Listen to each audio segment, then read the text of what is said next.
This lesson is going to cover apostrophes. Be sure you have the handout that accompanies this video, so you can do the practice exercises. So the memory device for apostrophes that I use is COO, C-O-O, for clarity, omission, and ownership. So think of a pigeon. Rule 1 is clarity. So if we look at the sentences it's written, it says this semester she will earn 3 A's and 2 C's. Depending on your reading, it could cause confusion because it has AS as in as and CS. So if we look at that, we use apostrophes just to add clarity. And so you'll see it's A apostrophe S and C apostrophe S to make it easier for the reader to read that as 3 A's and 2 C's. So here's the first practice exercise. Notice that we put plural letters in italics, but not the apostrophe S. And we don't use italics for academic grades. And so that's why you see that the P and the Q, mind your P's and Q's, that the P and the Q are italicized. So you want to add apostrophes here as needed to 1 through 5. Rule number 2 is omission. And we omit letters when we create contractions.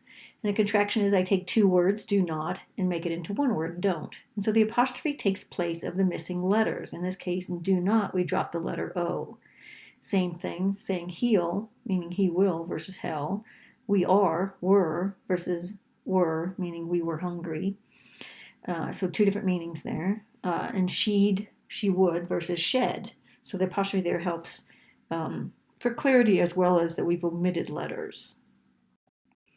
We also, for omission, we add letters when we eliminate years. So we left out for when it says I graduated in 81, leaving out the 19. Notice that we don't for when it says when we say 1980s, we no longer use an apostrophe there. That rule changed many years ago.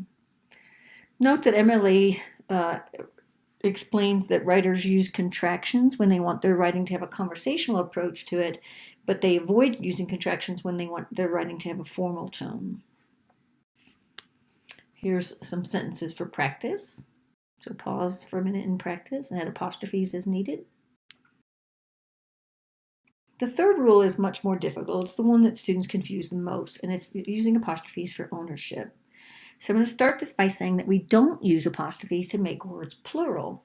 So if I just want to talk about many students, lots of students, maybe walking around in the mall, I just add an S to it to make it plural.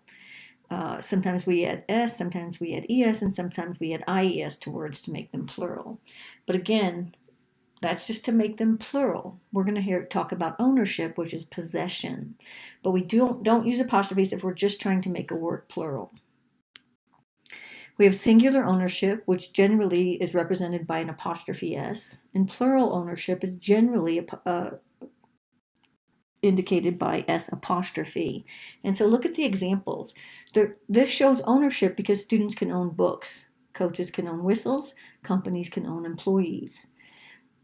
So if you look at the difference there, STUDENT apostrophe S means it's the books of one student. COACH apostrophe S means it's the whistle of one coach. And employees, companies, COMPANY apostrophe S means it's the employees of one company. So notice that in blue, the word company is singular, coach is singular, and student is singular. We just add the apostrophe S to show that books, whistle, and employees can be owned. So notice that the word that we're adding the apostrophe to comes before the word that's owned. So we always look to the right there, students' books, to see if something is owned. Again, on the right-hand side of the screen then, we've got students, coaches, and companies, books, whistles, and employees. And so again, the apostrophe after the S indicates there are lots of students who own books, there are lots of coaches who own whistles, and there are lots of companies that own employees here. So we've got singular ownership and plural ownership. Again, apostrophe S for singular ownership most of the time, S apostrophe to show plural ownership.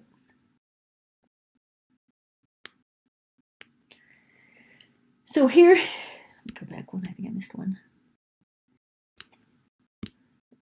So for ownership, we're typically adding the apostrophe S. Again, we're always looking for the word to the right, cat's food.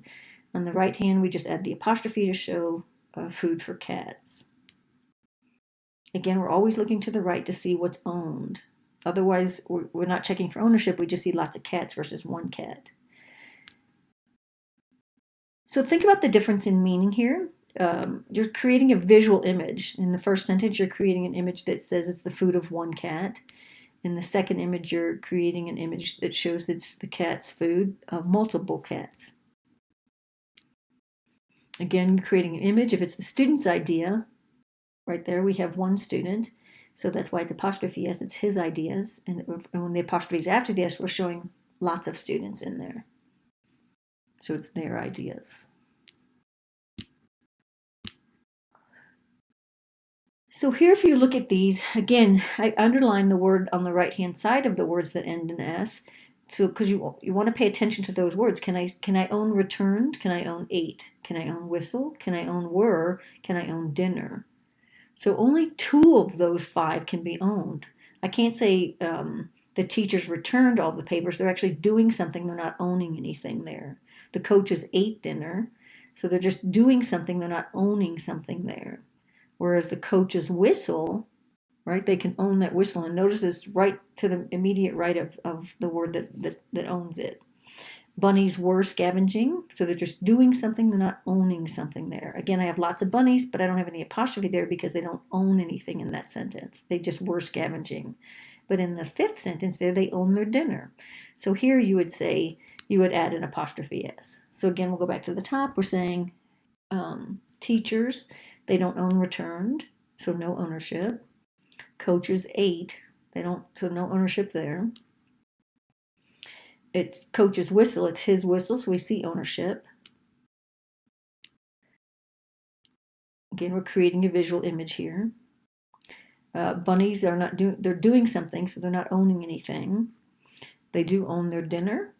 Again, we're creating a visual image here, so we do add an apostrophe S to that last one.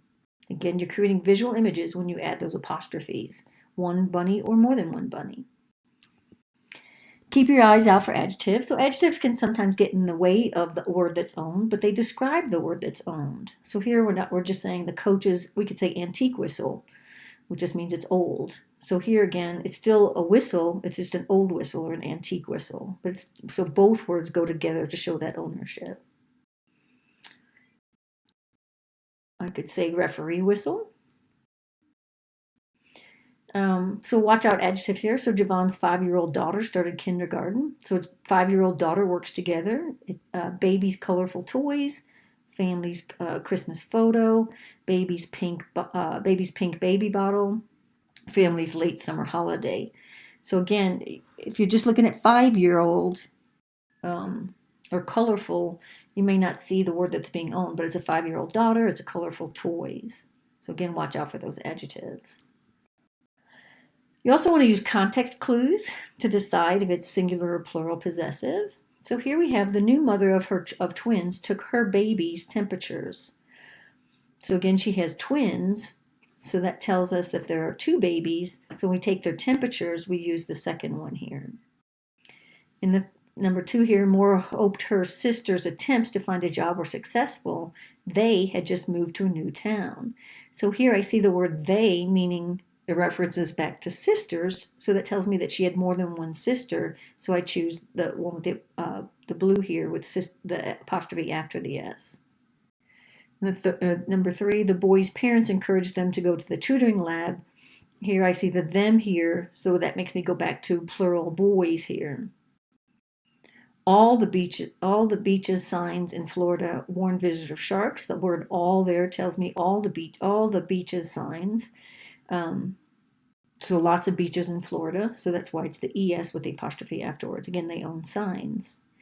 The children's joyous laughter caused me to turn and look at them. So the word them tells me that it's children plural. So I take apostrophe S there.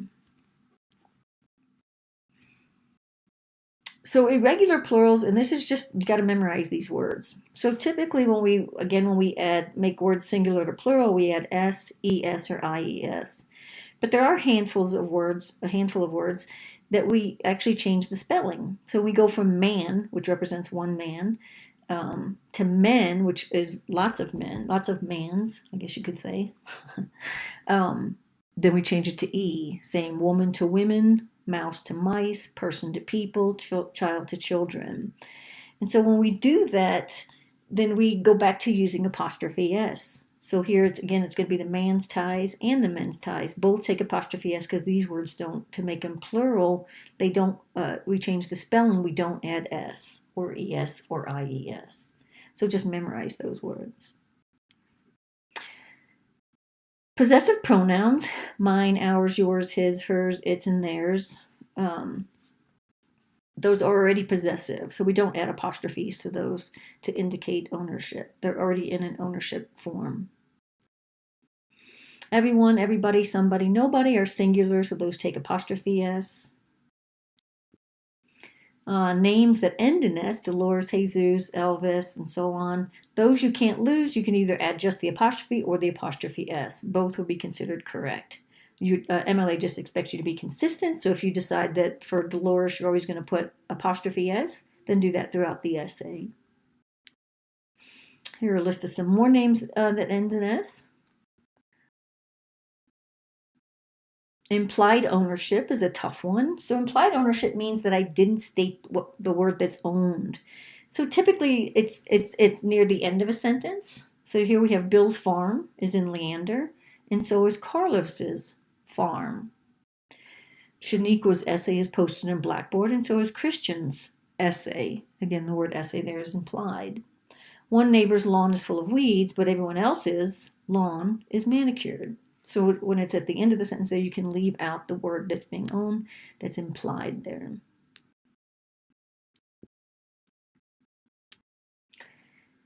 Joint versus individual ownership. For joint ownership, just add S apostrophe or apostrophe to the last noun. So did you see Anita and Sal's new car? So Anita and Sal share one car.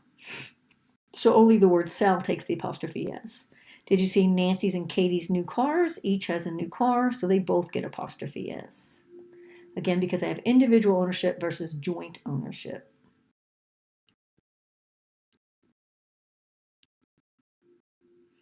Again, you want to outline the rule, so clarity, omission, and ownership. Again, give examples, come up with your own examples, and use, again, color as well as images.